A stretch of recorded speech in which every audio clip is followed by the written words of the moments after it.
नमस्कार दोस्तों, मैं मंजू पाठक अपने चैनल में स्वागत करती हूँ। कहिए कैसे हैं आप लोग। आशा करती हूँ कि आप लोग बहुत अच्छे होंगे।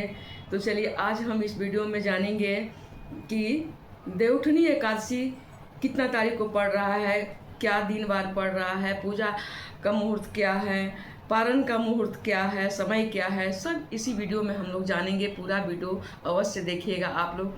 तो शुरू करते हैं। पहला क्वेश्चन है कि इस बार देवउठनी एकादशी 2025 को 1 नवंबर दिन है, शनिवार को पड़ रहा है। दिन शनिवार को पड़ रहा है और पारण आपको हम बता दें कि 1:11 से शुरू होके 3:23 तक समाप्त हो जाएगा पारण। इसी दौरान आपको पारण कर लेना होगा। पारण में जैसा कि सभी लोग तो जानते ही होंगे, फिर भी दाल रोटी चोखा हम करते हैं और आपके घर में क्या करते होंगे आप लोग अपना विधि देखिएगा, लेकिन हमारे यहाँ दाल रोटी चोखा ही पारण करते हैं हम लोग। तो फिर से एक बार रिपीट कर दें कि इस पारण का विधि नियम क्या है, टाइम क्या है। तो पारण का टाइम है दोस्तों 1 मैंने रविवार की बात बोल रहे हैं। आपको शनिवार के दिन तो देवउठनी एकादशी उपवास कीजिएगा, दिन भर 24 घंटा का व्रत हो जा रहा है, पूजा पाठ अच्छा से करिएगा। और रविवार के दोपहर 1:11 से शुरू हो रहा है, 3:23 पर समाप्त हो जा रहा है। इसी के बीच में आप अपना पारण व्रत खोल लीजिएगा, आप पारण कर लीजिएगा। दाल रोटी चोखा बना के वो सेंधा नमक में बनाते हैं, घी में चाहे तो तड़का वगैरह जीरा वगैरह लगा सकते हैं, कोई दिक्कत नहीं है। तो इसी टाइम में आप शुभ मुहूर्त में आप पारण कर लीजिए तो बहुत अच्छा है, क्योंकि पारण का विधि ही मेन होता है। व्रत उपवास से ज़्यादा पारण का ही विधि मेन होता है। दूसरी बात यह है दोस्तों कि देवउठनी एकादशी चातुर्मास माने देवउठनी एकादशी के बाद जो कहा जाता है कि चातुर्मास समाप्त हो जाता है। अब 20-22 दिन के बाद शुभ मांगलिक कार्य शुरू हो जाएगा, जैसे शादी ब्याह जिसका अब होना है, जिसका जनेऊ तो इस महीना में नहीं करते हैं, लेकिन शादी ब्याह अब मांगलिक कार्य जो बाल बच्चा को कोई अगर शुभ काम कोई मुंडन वगैरह कराना चाहते हैं तो ये सब कार्य शुरू हो जाएगा। गृह प्रवेश कराना चाहते हैं तो ये सब का सारे कार्य माने देवउठनी एकादशी के 20 दिन के बाद शुरू होगा, तो सब कार्य शुरू हो जाएगा। और इसी में आप अपना भी देखिए, आपके घर में भी मंगल कार्य भगवान करे कि सबके घर में हो, तो आप लोग शुरू कर दीजिएगा।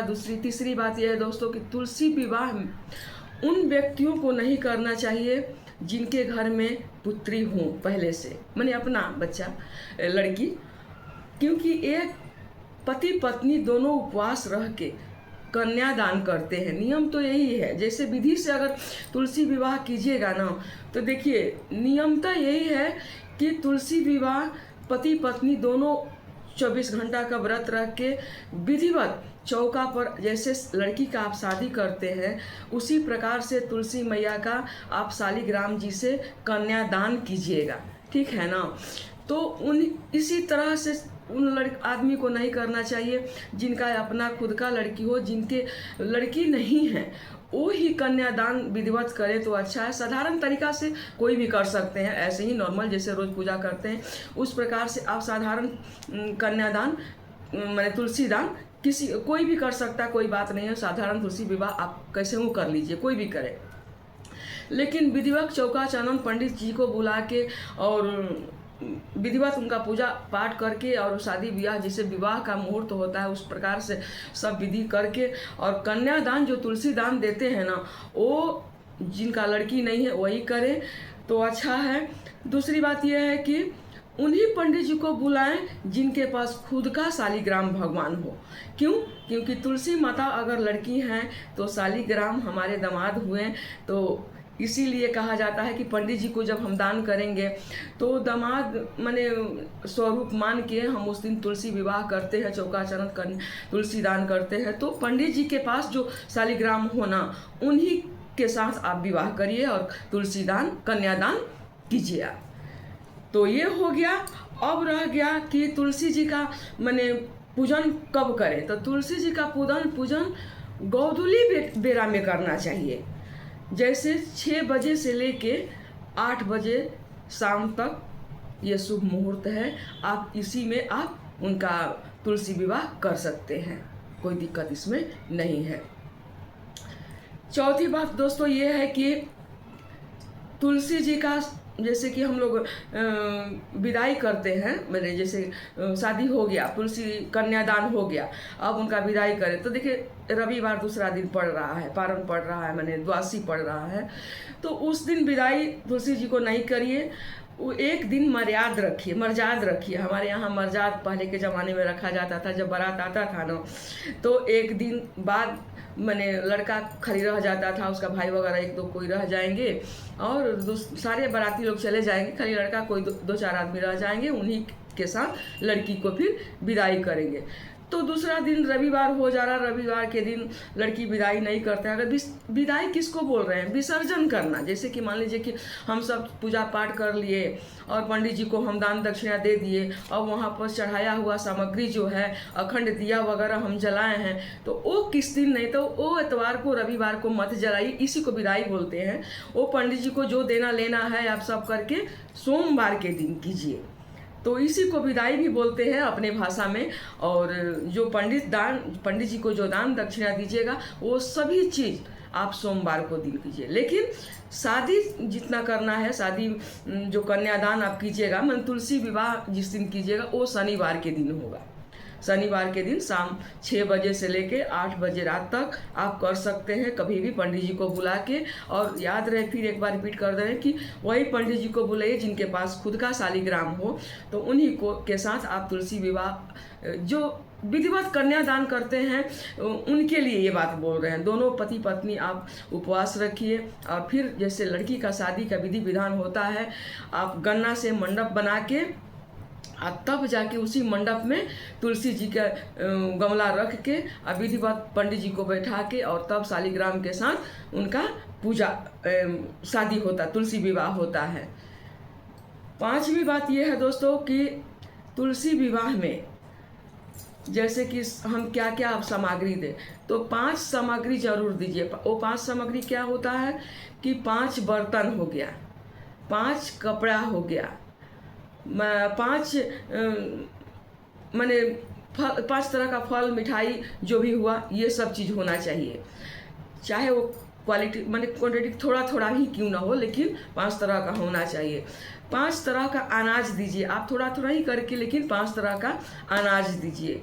16 श्रृंगार माँ के लिए आप वहाँ पर चढ़ाइए। माँ 16 श्रृंगार उस दिन करती हैं, आप तुलसी माँ को 16 श्रृंगार भी ये सजा दीजिए उनको। ये सभी सामान जो विधिवत तुलसी विवाह करते हैं, कन्यादान करते हैं, तुलसी दान करते हैं, ये उनके लिए हम बता रहे हैं।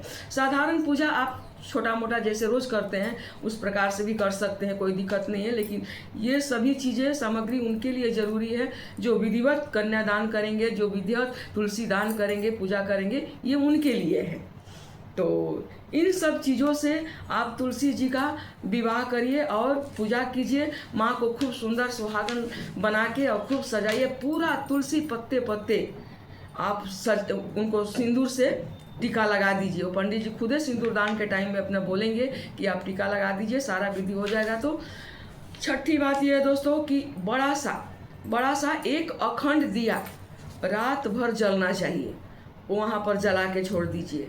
ऐपन से चौका वगैरह जहाँ गमला रखिएगा वहाँ खूब बड़ा सा चौका वगैरह ऐपन से उसमें हल्दी डाल के पूरा करके तब गमला को रख के तब वहाँ पे मंडप बना के गन्ना से और तब जाके उनका शादी तुलसी विवाह आप कीजिए। माता रानी को सजाइए, लाल चुंदरी चढ़ाइए, शालिग्राम भगवान जी को गमछा धोती गंजी इतना जरूर उन पर चढ़ाइए। माता रानी को लाल खूब सुंदर गोटेदार चुंदरी उनको ओढ़ा दीजिए, 16 श्रृंगार पहना दीजिए। तो ऐसे करके आप तुलसी विवाह करिए जिनको कन्यादान देना है। और दूसरी बात यह है दोस्तों, जैसे कि मान लीजिए कि हम तुलसी विवाह के दिन जैसे दूसरा दिन रविवार पड़ रहा है, तो रविवार के दिन जो आप दीपक जलाइएगा, मान लीजिए कि अब तो सोमवार के दिन न विदाई कीजिएगा उनका, तो तब तक तो दीपक जलते रहना चाहिए। कभी भी भूल के सरसों तेल का दीपक मत जलाइएगा, क्योंकि शनि का प्रकोप होता है। आप मीठा तेल जलाइए, जैसे उसमें मीठा तेल में क्या आता है, घी आता है, शुद्ध घी, और नहीं है तो सुधा घी भी आता है, तिल का तेल आता है, बादाम का तेल आता है। इसी प्रकार से आप तुलसी जी के पास अखंड दीपक को आप जला के और उनका रात भर वो तुलसी दीपक जलते रहना चाहिए। तो ये हो गया। दूसरी बात ये है दोस्तों कि जैसे कि मान लीजिए कि अब हम विवाह तो पंडित जी के साथ हम करेंगे, या फिर अब किसी का क्वेश्चन होता है कि साधारण पूजा हम कैसे करें। इतना तो ये तो हो गया कन्यादान, जो विधिवत पूजा करते हैं उनके लिए। लेकिन जो साधारण पूजा करते हैं ना, उनका है कि शनिवार के दिन आप 24 घंटा का व्रत रखिए। और दूसरी बात यह है कि गन्ना का चाहे तो आप छोटा छोटा एक गन्ना में भी तोड़ के वहाँ से मंडप बना के, और मंडप बना के नहीं भी बनाइएगा तो भी चलेगा। तुलसी जी के चौतरे में सारा श्रृंगार का सामान चढ़ा दीजिए। ये कंपलसरी जो जरूरी होता है वो मैंने हम बोल रहे हैं, जो साधारण पूजा का बात, तो सारा सामान चढ़ा दीजिए। उनको ऐपन से चौका पूर के ही गमला रखिएगा, ये सब होना चाहिए। वहाँ पर अखंड दीपक लेकिन जलना चाहिए, रात भर जो जलता है। उनको चुंदरी खूब सुंदर से ओढ़ा दीजिए। पत्ते पत्ते उनका पत्ता में पूरा पीला रंग का ऑरेंज कलर का सिंदूर से टीका लगा दीजिए। धूप अगरबत्ती कर दीजिए, आरती कर लीजिए। और चाहे तो आप 5 ठो भजन वहाँ पर गा सकते हैं, कोई दिक्कत नहीं है। और पंडित जी नहीं भी बुलाइए तो कोई बात नहीं है, आप अपने भी इन सब चीज़ों को कर सकते हैं। आप चाहे तो तुलसी विवाह का कथा पढ़ सकते हैं, चाहे तो एकादशी का कथा पढ़ सकते हैं, और नहीं तो कोई बात नहीं है। आप ऐसी साधारण विधि से आप उनका आचमन देके और तब आप क्षमा प्रार्थना कर लीजिए। क्षमा प्रार्थना में आप जरूर ये बोलिए कि हे कल्याणी माँ, मैंने जो माता रानी से आप प्रार्थना कीजिए, हम उनको बोल रहे हैं कि हे माँ कल्याणी, आप सबका कल्याण करती हैं, आप विष्णु प्रिया हो गई हैं। आपका पूजा हम बहुत श्रद्धा भाव से किए हैं, एकादशी व्रत किए हैं। भगवान विष्णु भी आप वहीं पे रहेंगे, उनसे भी प्रार्थना कीजिएगा, उनसे भी विनती कीजिएगा कि हे विष्णु भगवान, आप दोनों को हम आज पूजा किए हैं, तुलसी विवाह किए हैं आपके साथ, और हमें आशीर्वाद दीजिए कि हम भी सदा सुहागन रहे, हमारे बाल बच्चा तरक्की करें। हमारे बाल बच्चा के लिए अपना जो आप मांगना चाहें वो आपकी मर्जी है। तो यही है तुलसी विवाह का विधि विधान। आप चाहें तो अपना नियम आपका क्या है आप वो भी फॉलो कर सकते हैं, कोई दिक्कत नहीं है। हम ऐसे ही करते हैं। 1 साल हम विधिवत खूब सुंदर से पति पत्नी मिलके हम लोग कन्यादान किए थे। शुरू में बहुत साल हो गया, उस समय तब हमारा ये वीडियो का ज़माना नहीं था, हम ऐसे ही नहीं बना पाए थे तो नहीं डाले हैं। लेकिन अब हम ऐसी साधारण तरीका से हर साल करते हैं। तो आप अपना भी नियम कानून देख लीजिएगा। बहुत बहुत धन्यवाद। मेरा वीडियो यहीं तक है भाई, लाइक कीजिए, सब्सक्राइब कीजिए। कुछ समझ में नहीं आए तो हमको कमेंट सेक्शन में ज़रूर लिखिए, हम ज़रूर फिर से समझाएंगे, विस्तार से समझाएंगे।